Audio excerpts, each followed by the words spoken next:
শিয়ালরা ভাবলো যে মানুষদের কেমন রাজা আছে, শিয়ালদের কেন থাকবে না?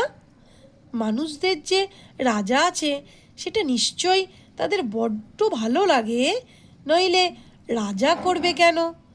রাজা যখন পোশাক পরে, মুকুট মাথায় দিয়ে ঘোড়ায় চড়ে যুদ্ধ করতে যায়, তখন তাকে দেখতে কেমন মজা লাগে। তার সঙ্গে সিপাই চলে, বাজনা বাজে। শিয়ালদের কেন তেমন হয় না?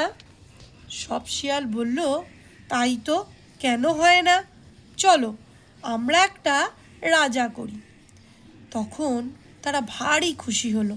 তাদের একটা রাজা হবে, সে পোশাক পরে মুকুট মাথায় দিয়ে যুদ্ধ করতে যাবে। ঘোড়ায় তো আর চড়তে পারে না, শিয়ালরাই তাকে পিঠে করে নিয়ে যাবে। শিয়ালেরা সিপাই সাজবে, ঢাল তলোয়ার নাই তো কি হলো, তারা খুব কষে দাঁত খিচুবে।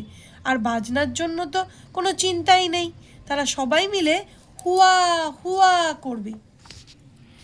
রাজা হবে বুড়ো শিয়াল দাদা। সে সবার চেয়ে বড়, সবার চেয়ে তার বেশি বুদ্ধি, আর গলার জোর আর লেজ মোটা। যখন শিয়ালেরা যুদ্ধ করতে যাবে, তখন বুড়ো দাদা যাবে লেজ খাড়া করে সকলের আগে। আর যদি পালাতে হয়, বুড়ো দাদা লেজ গুটিয়ে পথ দেখাবে। সবাই বলল, বাহ বাহ, বুড়ো দাদা রাজা হবে। আরে কোথায় গেলে বুড়ো দাদা, তুমি যে রাজা হবে? বুড়ো দাদা বললে, তা বেশ, আমি রাজা হব, তবে আমার পোশাক নিয়ে এসো, রাজারা তো পোশাক পরে চলে। শিয়ালেরা বলল, হ্যাঁ হ্যাঁ, পোশাক পোশাক নিয়ে এসো। তখন একজন শিয়াল বলল, পোশাক যখন ময়লা হয়ে যাবে, তাকে ধোপার বাড়ি নিয়ে যাবে কে? তা শুনে সব শিয়াল মাথা চুলকুতে লাগলো, কেউ বলল না যে আমি যাব।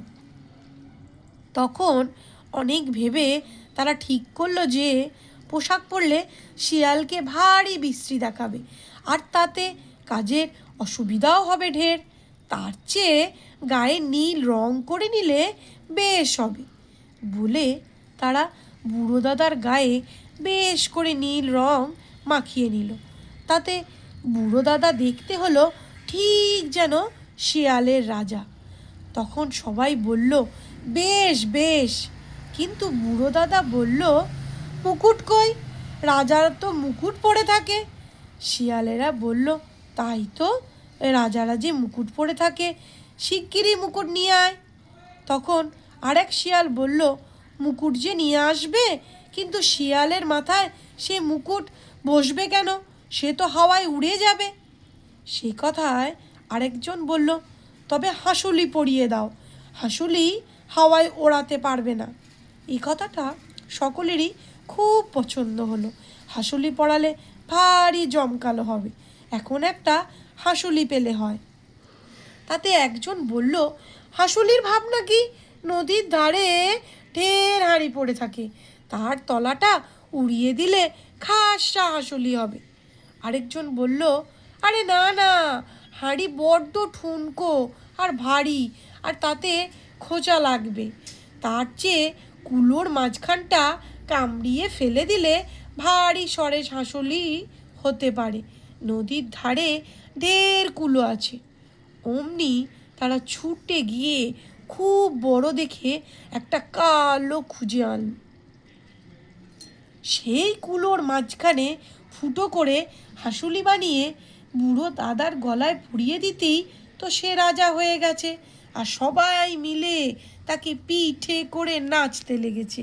আর তারা যে যত পারে দাঁত খিচুচ্ছে, তার আর বলছে, হুয়া হুয়া হুয়া হুয়া, এখন আমরা যুদ্ধ করতে যাব। কেউ বলল, কার সঙ্গে যুদ্ধ করবে? আর সকলে বলল, বাঘের সঙ্গে। তারা তো আর জানে না যে বাঘ সেখানেই ঝোপের আড়ালে দাঁড়িয়ে সব দেখছে আর শুনছে। সে তখনই বেরিয়ে এসে বলল, বটে রে। অমনি তো সকলে মা গো বাবা গো বলে বুড়ো দাদাকে ফেলে ছুটে পালালো। বুড়ো দাদা তার গর্তে ঢুকতে গিয়েছিল, কিন্তু ঢুকতে গিয়ে তার হাঁসুলি গর্তের মুখে আটকে গেল, আর ঢোকা হলো না। ততক্ষণে বাঘও তাকে ধরে নিয়ে গেল। বাঘ কিনা শিয়ালের মামা হয়, তাই সে বুড়ো দাদাকে ধরে নিয়ে গিয়েও তাকে মারল না, খালি বেঁধে রেখে দিল। যতক্ষণ বাঘ সেখানে ছিল, বুড়ো দাদা মাথা গুজে বসে কাঁপছিল, একবারও মাথা তুলতে পারেনি।